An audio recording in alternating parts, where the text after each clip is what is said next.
teman-teman, welcome to my new YouTube channel guys. Jadi hari ini aku benar-benar seneng banget. Kenapa sih kok aku bisa seneng ini? Karena ini adalah hari pertama dimana video pertama aku di YouTube launching loh teman-teman. Jadi bagi kalian pejuang nih, para pejuang supaya kalian bisa menjadi seorang pramugara dan pramugari, istilahnya tuh calon pramugara dan pramugari gitu loh teman-teman. Kalian wajib loh nonton video ini karena di sini aku bakal jelasin gimana sih supaya bisa kalian jadi seorang pramugara atau pramugari nih teman-teman. Oke? Maka dari itu stay tune di YouTube ini ya. Thank you. Nah, sebelum kita ke videonya, kita harus kenalan dulu nih guys. Kan ada istilah nih, tak kenal maka tak sayang. Bener gak? Oke, welcome on board bagi kalian yang join video ini. Perkenalkan, nama aku Steven Daniel Irawan, bisa dipanggil Steve, dan aku bekerja di salah satu maskapai di Indonesia teman-teman sebagai pramugara atau cabin crew. Nah, applause lagi teman-teman, thank you. Ntar aku bakalan applause buat kalian loh kalau kalian terima. Maka dari itu kalian wajib nonton video ini ya. 95% pasti diterima, 5%-nya tergantung kalian ya. Udah nunggu lama? Thank you bagi kalian yang udah nunggu. Oke, tetap di video ini ya. Tanpa basa-basi, yuk langsung aja kita jelasin gimana sih caranya menjadi seorang pramugara atau pramugari. Amazing! Pertanyaan pertama, Kak, aku mau daftar pramugari atau pramugara nih. Gimana sih aku harus daftar? Oke, ini aku jawab ya teman-teman ya. Zaman sekarang, di era digital ini teman-teman, itu udah banyak banget lowongan kerja teman-teman. Nah, aku pribadi di tahun 2019, aku daftarnya lewat aplikasi Instagram teman-teman.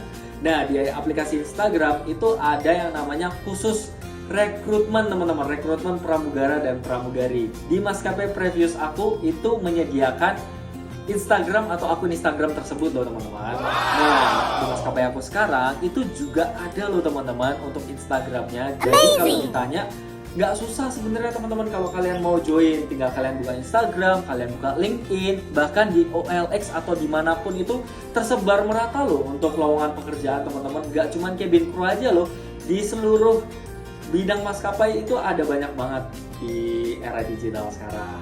Oke? Itu guys. Oke, pertanyaan yang bagus teman-teman. Gimana sih kita mempersiapkan diri untuk menjadi seorang cabin crew teman-teman? Oke, yang kalian harus tahu itu ada 5 syarat terutama untuk menjadi seorang cabin crew ya teman-teman. Yang pertama teman-teman, kalian harus memiliki usia minimal 18 tahun ya.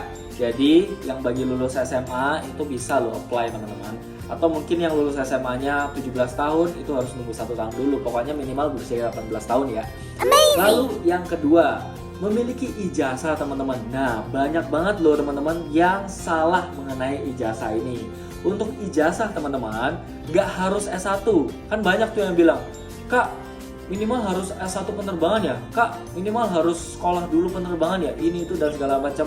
No teman-teman, jadi yang perlu kalian siapkan untuk berkasnya adalah minimal SMA atau SMK untuk ijazahnya ya teman-teman ya. Lalu yang ketiga nih teman-teman, kalian harus bisa bahasa Inggris teman-teman.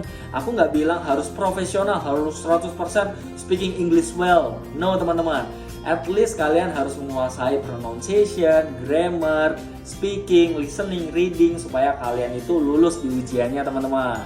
Dan yang keempat nih teman-teman ya, kalian harus sehat nih teman-teman, karena di akhir persyaratannya teman-teman itu ada yang namanya ujian medical examination. Jadi kalian dicek tuh dari ujung rambut sampai ujung kaki kalian, pastinya tidak ada yang kenapa-kenapa teman-teman ya. Tidak ada penyakit atau riwayat penyakit yang parah lah, itu intinya. Dan tidak buta warna ya. Jadi kalian harus tahu warna ini apa, warna itu apa, warna apapun teman-teman, kalian harus tahu ya teman-teman ya. Dan bagi kalian yang minus matanya itu tenang aja teman-teman, kalian masih bisa kok untuk menjadi seorang cabin crew ya. Itu tergantung maskapainya ya teman-teman ya. Ada maksimal minusnya berapa, itu bisa diterima atau tidak, seperti itu teman-teman. Lalu yang kelima nih teman-teman ya, itu kalian harus tidak menikah terlebih dahulu teman-teman ya. Itu kalian at least harus single teman-teman. Tapi kalau pacaran mau boleh-boleh aja ya nggak sih gitu guys. Terus untuk syarat pendukungnya teman-teman, oh sorry, masih ada satu lagi, jadi 6 ya. Ada tambahan satu lagi, sorry guys, aku tidak sempurna. Oke, syarat syaratnya lagi nih, yang tambahannya nih teman-teman ya, ada minimal tinggi badan. Oke. Untuk cowok biasanya nih ya, untuk cowok itu 170 cm untuk minimal tinggi badannya.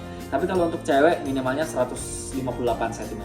Gitu guys. Tapi seperti yang aku bilang tadi, semua tergantung regulasi dari maskapainya teman-teman ya. Mungkin ada yang cowoknya lebih tinggi sedikit 172 cm atau ceweknya yang lebih tinggi 150 cm seperti itu guys. Amazing. Untuk syarat utamanya itu semua yang harus kalian persiapkan ya teman-teman ya. Lalu untuk syarat pendukungnya stay tune teman-teman, ntar aku bakalan jelasin lagi. Tunggu ya.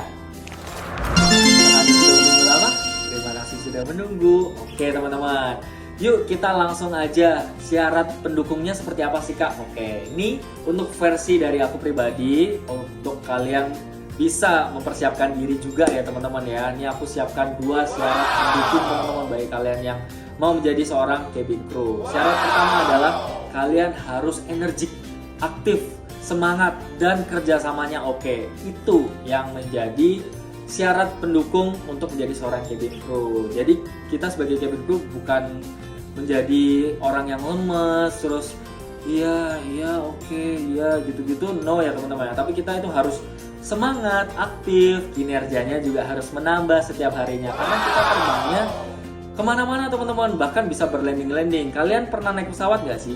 Kalau kalian pernah naik pesawat, pasti kalian dari kota A ke kota B itu kayak capek banget gitu ya gak sih? Pengen ke hotel, pengen cepet-cepet tidur, terus besok baru beraktivitas. Nah untuk cabin crew itu bisa 4 landing loh teman-teman, atau 4 sektor teman-teman. Kalian bisa misalnya dari Jakarta, Denpasar itu bolak-balik sampai 4 kali teman-teman. Tuh, bayangin secapek apa tuh teman-teman ya. Jadi maka dari itu kalian harus memiliki kondisi tubuh yang prima dan aktif teman-teman. Dan kerjasamanya harus oke ya teman-teman, energik juga dan aktif teman-teman. Murah senyum juga, walaupun secapek apapun kita harus murah senyum. Karena kan kita melayani penumpang kan. Amazing guys. Lalu yang kedua nih, kalian tahu nggak apa nih yang kedua nih teman-teman? Kalian kalau punya jerawat atau kalian mungkin giginya ada yang ompong atau yang nggak lengkap, itu kalian harus perbaiki terlebih dahulu ya.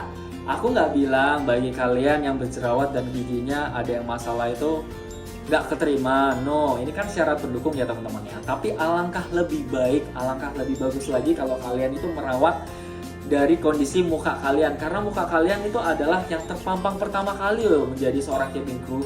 Nah, menjadi seorang cabin crew itu adalah brand ambassador suatu maskapai loh teman-teman. Jadi kalian itu menjual suatu maskapai itu dari diri kalian, seperti itu teman-teman. Jadi kalau dilihat, wih pramugari atau pramugaranya nggak perlu ganteng, nggak perlu cantik, at least atau seenggaknya rapi, wangi, wajahnya bersih, giginya oke, gitu teman-teman. Itu pasti nilai plus bagi penumpang untuk, wih aku pengen naik lagi nih di maskapai ini karena pramugarinya ini itu wangi dan segala macam. Nah seperti itu teman-teman. Nah untuk sementara ini 2 syarat pendukung itu kalian harus miliki ya teman-teman ya.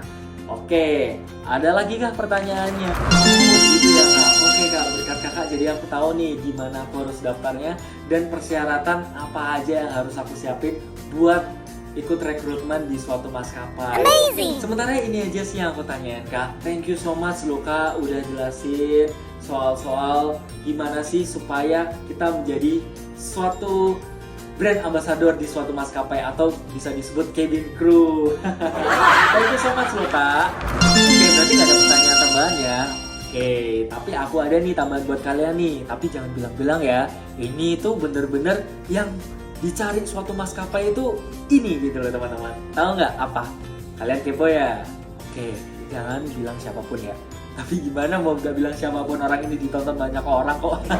Oke, jadi ini syarat pendukung emas atau golden ini teman-teman. Jadi kalian harus bisa bahasa Mandarin. At least kalian harus bisa berbahasa lain dari bahasa Inggris teman-teman.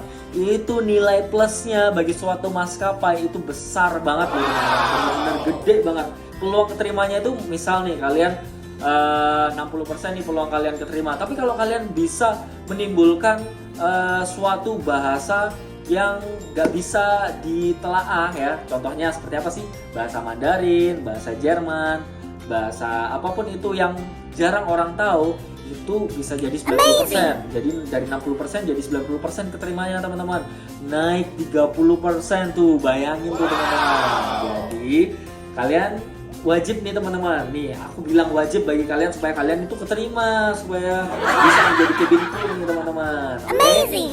Jadi kalian harus belajar bahasa Inggris, bahasa Mandarin itu boleh, bahasa Jerman, bahasa Itali, bahasa apapun itu teman-teman. Tapi kalau aku prefer nih teman-teman, kalau aku boleh saran bahasa Mandarin aja, karena bahasa Mandarin lagi gembar-gembarnya lagi dicari loh teman-teman. Oke?